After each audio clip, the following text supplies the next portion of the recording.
Et c'est quelque chose, moi, qui ne me convient pas. Et donc, personnellement, je ne me lierai pas à quelqu'un par un contrat pour me faire dicter par quelqu'un. Tu lui dois, je sais pas quoi. C'est, mon Dieu, c'est la croix et la bannière. Okay. Est-ce qu'on va aller se mettre dans une galère pareille? Et moi, j'ai souvent eu affaire à des hommes qui vraiment pouvaient croire que du moment qu'on avait scellé notre union, notre relation, eh ben, il y avait des comptes à rendre très importants en termes de contrôle et vraiment de dette envers l'autre. Et est-ce que tu penses qu'il est nécessaire pour une femme d'être mariée de nos jours? Non, mais la preuve, je ne suis pas mariée à 39 ans. Et ma conception personnelle, c'est vraiment très personnel, alors après chacun gère sa vie comme il veut, c'est que je ne conçois pas d'être lié à quelqu'un par un contrat. Okay. Et c'est vrai que pour moi, mais ça s'arrête pas juste aux relations personnelles, c'est que je trouve que le rapport à la propriété est quelque chose qui engendre beaucoup de violence, et à la fois à la question générale. C'est quand même les systèmes de propriété qui ont fait les colonisations, qui ont fait l'accaparement des ressources dans les pays du Grand Sud. Ce sont des rapports de propriété aussi de manière un peu plus micro, on va dire, qui font qu'on a spolié pendant toute l'histoire les personnes pauvres qui étaient de plus en plus pauvres et des personnes ont accumulé des richesses. Et je trouve que cette mentalité, finalement, enferme encore une fois les individus dans l'idée de s'appartenir l'un l'autre et donc d'être surveillés par l'autre. Et donc, on a l'impression d'appartenir à quelqu'un du moment qu'on est lié et par un contrat de mariage ou même par un contrat un peu plus informel, tout simplement d'être son petit copain et tout. Et moi, j'ai souvent eu affaire à des hommes qui vraiment pouvaient croire que du moment qu'on avait scellé notre union, notre relation, eh ben, il y avait des comptes à rendre très importants en termes de contrôle et vraiment de dette envers l'autre. Et c'est quelque chose, moi, qui ne me convient pas. Et donc, personnellement, je ne me lierai pas à quelqu'un par un contrat pour me faire dicter par quelqu'un, tu lui dois, je sais pas quoi, moi, fidélité, non, et tout. Et je pense que l'amour en soi doit faire preuve et que quand on arrête de prendre soin de l'autre, je parle pas que de la fidélité, d'ailleurs, je parle aussi si l'autre tombe malade, si l'autre n'est pas bien psychologiquement et tout, si on arrête d'être dans le don, c'est tout simplement que l'amour n'est plus là. Ok. Donc en fait, tu n'es pas contre le fait d'être avec quelqu'un, tu es juste contre le fait de se marier, de mettre un contrat légal sur l'union. Ça aggrave l'idée de devoir et en plus c'est très difficile à rompre. Hein. J'ai dû aussi accompagner, notamment au Maroc, des divorces et mon Dieu, c'est la croix et la bannière. Okay. Est-ce qu'on va aller se mettre dans une galère pareille, une galère administrative pareille?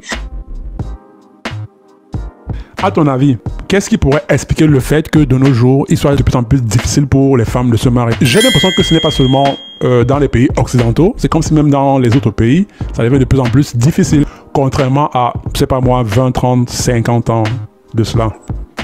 Alors, il faut pas croire, avant, il y avait des difficultés qui concernaient une certaine partie de la population pour se marier. En fait, le mariage a souvent été lié à l'idée de la valeur sociale.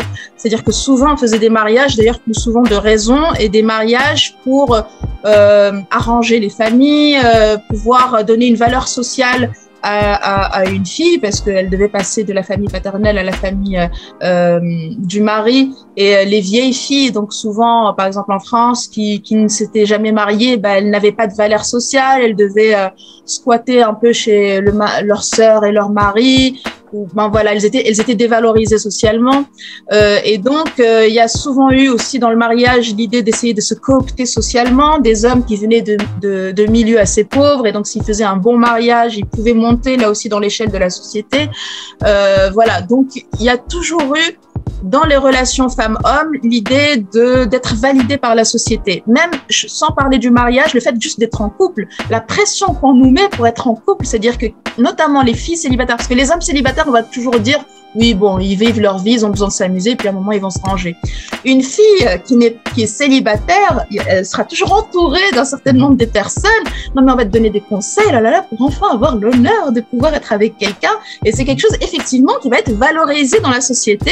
C'est-à-dire que c'est bon, quand elle ramène son petit copain en soirée, c'est bon, c'est devenu quelqu'un l'aime, elle est liée à quelqu'un, et donc ça lui donne de la valeur sociale. Donc c'est déjà un certain courage pour certaines femmes de dire, mais moi, je me retire de ces règles du jeu, ça ne me convient convient pas. Je trouve que tout ça, c'est du bullshit. Okay. Et je n'ai pas besoin du matrimonial pour me donner à moi-même de la valeur. Et j'ai pas besoin de l'amour de l'autre. Si déjà j'arrive à construire l'amour de soi, c'est déjà pas mal.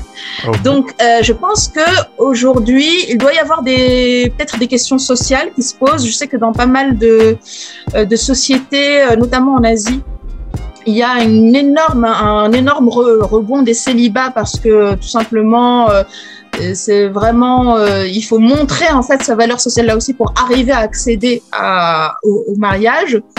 Et je pense aussi qu'il y a aussi toute la désacralisation. D'avoir désacralisation du mariage aussi, le fait qu'on peut maintenant pouvoir faire des enfants, etc., sans être sous le coup de la loi pour ou bien adultère, ou bien un mariage bâtard, tout ça qui peut encore exister. Et je pense aussi que pour les femmes, c'est un peu plus compliqué parce qu'elles ont encore plus besoin de cette validation dans la société. Maintenant qu'on a désacralisé le mariage, peut-être que beaucoup d'hommes qui n'ont pas forcément envie de se marier mettent ça un peu de côté. Et du côté des femmes, je ne sais pas si c'est un désir profond ou si c'est quand même un désir un peu de se conformer à ce qui est attendu d'elles. Mm-hmm.